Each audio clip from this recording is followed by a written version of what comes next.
This is a CBS News Special Report. I'm Scott Pelley at the CBS News Broadcast Center in New York. Good day. President Obama is about to make a statement about the crisis in Iraq. 2.5 years after he pulled the last U.S. troops out of Iraq, that country is in danger of falling apart.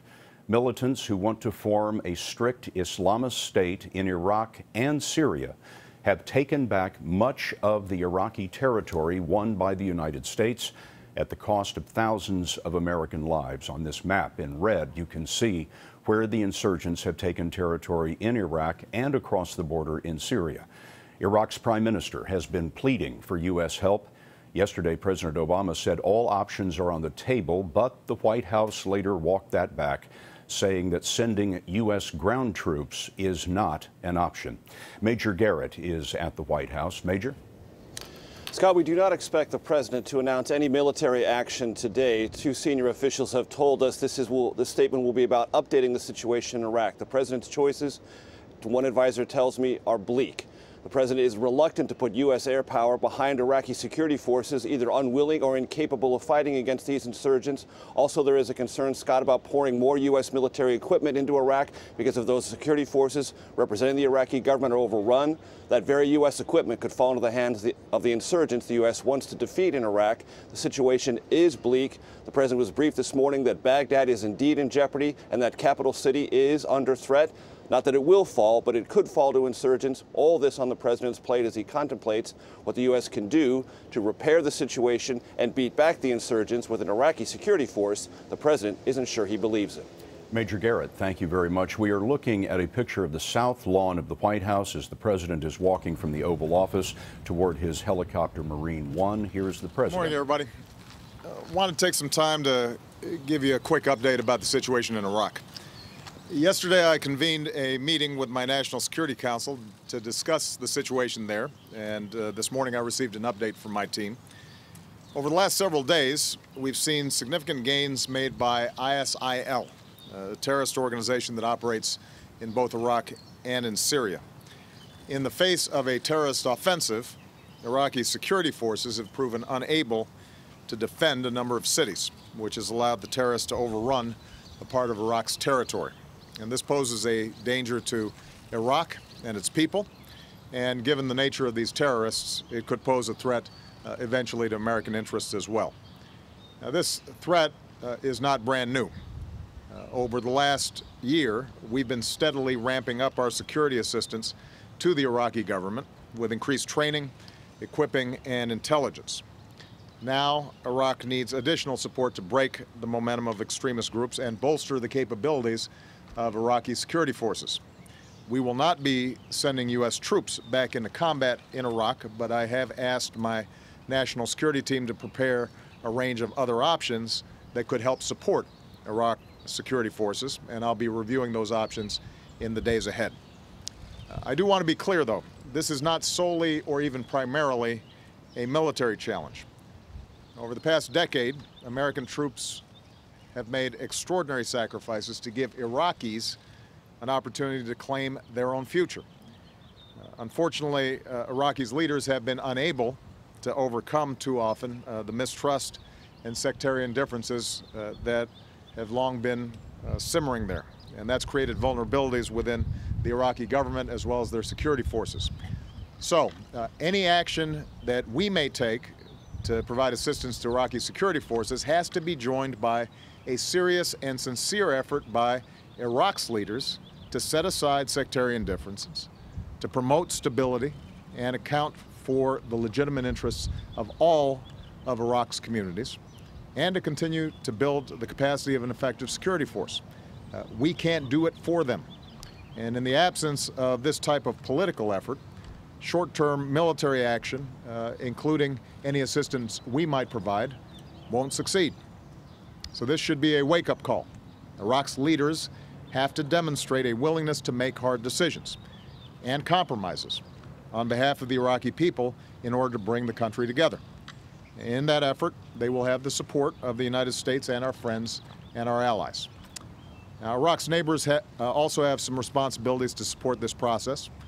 Nobody has an interest in seeing terrorists gain a foothold inside of Iraq, and nobody is going to benefit from seeing Iraq descend into chaos. So the United States will do our part, but understand that ultimately it's up to the Iraqis as a sovereign nation to solve their problems.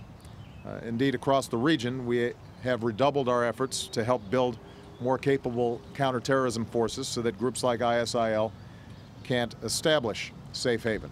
And we'll continue that effort through our support of the moderate opposition in Syria, our support for Iraq and its security forces, and our partnership with other countries across the region. We're also going to pursue intensive diplomacy throughout this period, both inside of Iraq and across the region. Because there's never going to be stability in Iraq or the broader region unless there are political outcomes that allow people to resolve their differences peacefully without resorting to war or relying on the United States military. We'll be monitoring the situation in Iraq very carefully over the next several days. Our top priority will remain being vigilant against any threats to our personnel serving overseas. We will consult closely with Congress as we make determinations about appropriate action, and we'll continue to keep the American people fully informed as we make decisions about the way forward. All right? I'll take a question. In recent U.S. history there, are you reluctant to get involved again in Iraq? I think that we should look at the situation carefully. We have an interest in making sure that a group like ISIL, which is a vicious organization and has been able to take advantage of the chaos in Syria, that they don't get a broader foothold. I think there are dangers of fierce sectarian fighting if, for example, these terrorist organizations try to overrun sacred Shia sites, which could trigger Shia-Sunni conflicts that could be very hard to stamp out. So we have enormous interest there, and obviously our troops and the American people and the American taxpayers made huge investments and sacrifices in order to give Iraqis the opportunity to chart a better course, a better destiny. But ultimately, they're going to have to seize it. As I said before, we are not going to be able to do it for them. And given the very difficult history that we've seen in Iraq, I think that any objective observer would recognize that in the absence of accommodation among the various factions inside of Iraq, various military actions by the United States, by any outside nation, are not going to solve those problems over the long term and not going to deliver the kind of stability that we need. Anybody else? Mr. President, is the Syrian civil war spilling over the Iraq border? Well, I think that's been happening for some time. ISIL has been able to gain a foothold in Syria. That's part of the reason why we've been so concerned about it. That's part of the reason why we've been supporting the Syrian opposition there. But it's a challenging problem.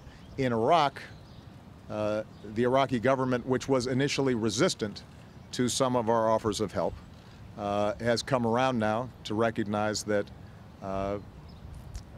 cooperation with us on some of these issues can be useful. Obviously, that's not the case in Syria, where President Assad has no interest in seeing us involved there, and where some of the governments that are supporting Assad have been able to block, for example, UN efforts even at humanitarian aid. But this is a regional problem, and it is going to be a long-term problem.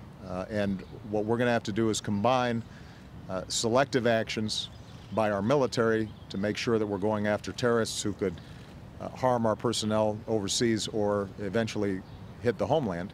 We're going to have to combine that with what is a very challenging international effort to try to rebuild countries and communities that have been shattered by sectarian war.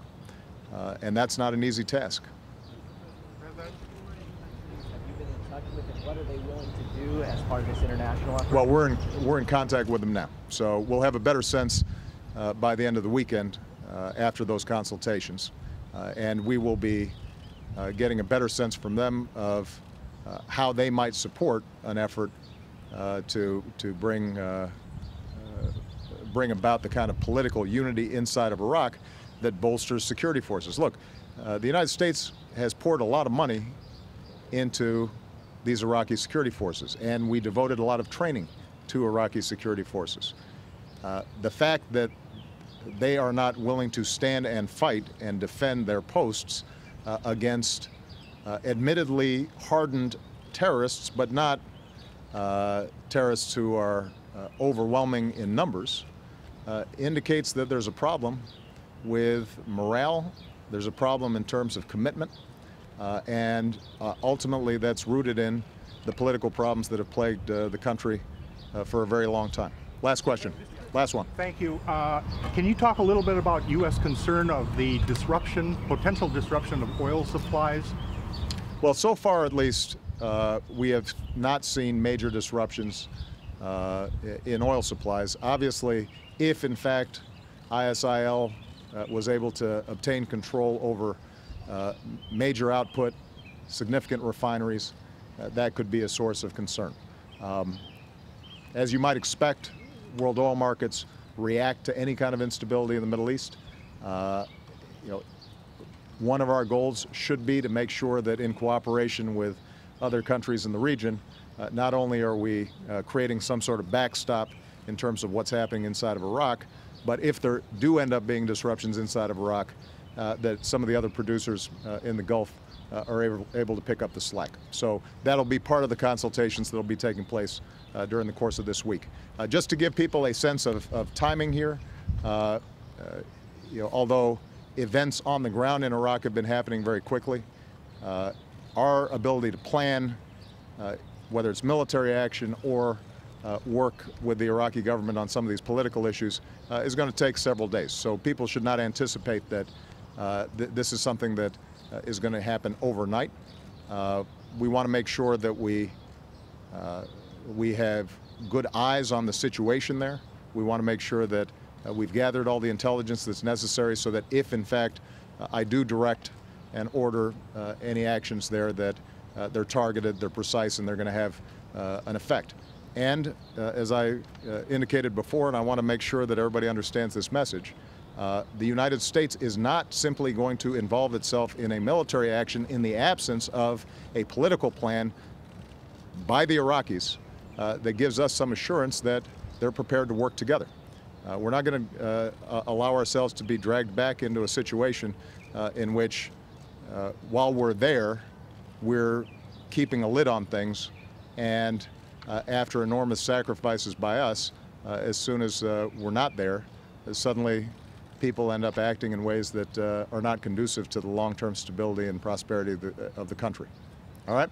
Thank you very much, everybody. Sergeant Bergdahl, now that he's home. The comments of the President of the United States on the deepening crisis in Iraq. The President is heading out west for the weekend, which is why he is preparing to board his helicopter, Marine One, on the south lawn of the White House. Let me highlight just a couple of things that the President said that seem quite significant. First of all, he declared what's going on in Iraq now as, quote, a threat to American interests. He repeated several times, as you heard, that U.S. troops will not be sent to Iraq, but he said that in the days to come, the United States will be looking at other options in order to be able to support the beleaguered government there in Baghdad. But the President also said that the United States would not be taking any action until Baghdad was able to assure him that it is pursuing political options that would stitch the country together.